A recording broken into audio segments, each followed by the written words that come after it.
চাটখিল উপজেলার মোস্তাননগর হালিমাতুস সাদিয়া মহিলা মাদ্রাসার পরিচালক স্বামী উক্ত মাদ্রাসার 11 বছরের ছাত্রীকে শ্লীলতাহানি করায় স্বয়ং স্ত্রী প্রকাশ্যে ধরিয়ে দিয়েছেন লম্পট স্বামী মাওলানা সাখাওয়াত হোসেনকে, যার ফলে গত শুক্রবার চাটখিলের মোস্তাননগর এলাকায় হালিমাতুস সাদিয়া মহিলা মাদ্রাসার সামনে জনবিক্ষোভের সূচনা হয়। পরে পুলিশ এবং সেনাবাহিনী এসে লম্পট মাওলানা সাখাওয়াত হোসেনকে থানায় নিয়ে যান। উত্তেজিত জনতা পুরো মাদ্রাসাকে ঘিরে রাখেন মাওলানা সাখাওয়াত হোসেনকে ধরার জন্য। এ সময় উত্তেজিত এলাকাবাসীকে সামাল দিতে পুলিশের চরম হিমশিম খেতে হয়। সরজমিনে গেলে এলাকাবাসী প্রতিদিনের নোয়াখালীকে ঘটনার আদ্যপান্ত জানান। এই হুজুর মানুষ রাতে 12টা বাজে স্কুলে ঘুমুত হইয়া এই বাইর দিয়ে বাইরে হইয়া এই স্কুলে ওই রগাটকে দিয়েছে, বাইর রগাটকে দিয়েছে। এবার স্কুল প্রথম পরে 10 মিনিট পরে স্কুলটার স্বামী নেই, আমার স্বামী তো ওখানে ছুটকে কাউ ছুটকে নেই, মানে সিবিআইতে আছে অনেক স্কুলে আর ছুটকে নিতে ভোগানি দিয়েছে ও গাড়ি দুবে ঘুমাই দিছে এই যাই বলে অনেক মারধর করেছে। তুই এনা আগে যা বলে মারধর করে বমি হয়েছে এই হাঁকি দি ইয়ে করতে আছে, এই হাঁকি ছুটকে দুটো থেকে রাস্তা বাজ হয়েছে। আমি তো ছিলাম না, আমি শুনছি আর রাস্তা বাজ হয়ে ওই এটা আর ম্যাডাম তো মারি কি ম্যাডাম তো মারি এই মানুষজন আসি দেখে তার স্ত্রী তাই মারতে আছে, ইয়ে করতে আছে।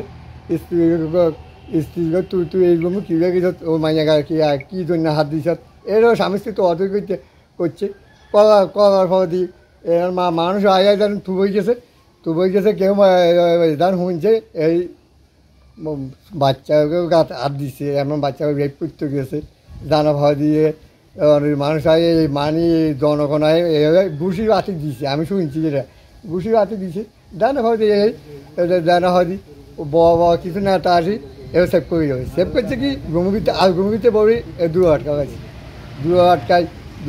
আটকায় ওই আবার হে বাই ভিতর দিয়ে আবার খিড়কি আটকা গেছে হুজুর খিড়কি আটকা গেছে মানুষ দু বাচ্চা এটা করে সেটা করে। এলাকাবাসীর সূত্রে জানা যায় মাওলানা সাখাওয়াত হোসেনের বিরুদ্ধে এর আগেও এমন অভিযোগ উঠেছিল। হুজুরে যে 10 বছরের একটা ছাত্রীরে দর্শন করছে, পরবর্তীতে আমি আসলাম, আসি দেখার পর দেখলাম যে মানুষ এলাকার মানুষ সব এখানে জমা রয়েছে এবং কি মানে মানুষ তো ওই সময় বুঝেন না, উত্তপ্ত অবস্থা, মানুষের হুজুরে আটকে রাখছে রুমের ভিতরে। এটা নাকি পরবর্তীতে শুনতে পারলাম নাকি এটা তার পরিবারে এই জিনিসটা আরও কয়েকবারও নাকি হয়েছে, তার পরিবার তার মধ্যে এগুলা বিতর্কত জামিলা হয়েছে। হওয়ার পরে তার পরিবারে এটা গতকালকে এটারে বাস্ত করছে। ছাত্রীকে মানে মাদ্রাসা ছাত্রীকে দর্শন করা হয়েছে, দর্শন করার কারণে এর পরিস্থিতিটা মানে এলাকার লোকজনে আসি এর মানে উত্তপ্ত করে ফেলাইছে। থানা থেকে লোকজন আসি এর মানে দেখছে কেডা প্রথমে কি ওনার মাদ্রাসা থেকে মানে ওনার পরিবারে মানে বর্তমানে মাদ্রাসাটি তালাবদ্ধ রয়েছে এবং মাদ্রাসার বাকি শিক্ষার্থীদের তাদের গার্ডিয়ানরা নিয়ে গেছেন। যে মাদ্রাসা শিক্ষার প্রতি মানুষের আস্থা ছিল আকাশচুম্বী, কিছু সংখ্যক লম্পটের কারণে সেটা এখন ধুলায় মিশে যাওয়ার উপক্রম, এমনটাই বলছেন সচেতন নাগরিকরা। হুজুরের একটা অপকর্মের কারণে 10টা প্রতিষ্ঠানে মানে মান সম্মান ক্ষুণ্ণ এবং এই প্রতিষ্ঠানটা তিল করে যে গড়াইছে সে কত পরিশ্রমের বিনিময়ে প্রতিষ্ঠানটা গড়াইছে, অথচ তার একটা অপকর্মের কারণে প্রতিষ্ঠানটাও ধ্বংস। এবং আমরা জনগণ এই যে বাচ্চাদেরকে যে মাদ্রাসায় দিব, কার উপর ভরসা করে দিব বলেন, কাকে ভরসা করব? এই যে তারা যে অপকর্ম প্রায় টাইমে শুনি এসব অপকর্মের কি সঠিক বিচার হয় না? সঠিক বিচার হলে তো অবশ্যই এসব অপকর্ম আর বাড়তো না। দিনে তো এসব অপকর্ম বাড়তেছে এবং করে যাইতেছে। এটার আমি সুস্থ একটা মানে তদন্ত করে সুস্থ একটা কঠিন বিচার চাই, যেহেতু সামনের দিকে এসব অপকর্ম আর না হয়।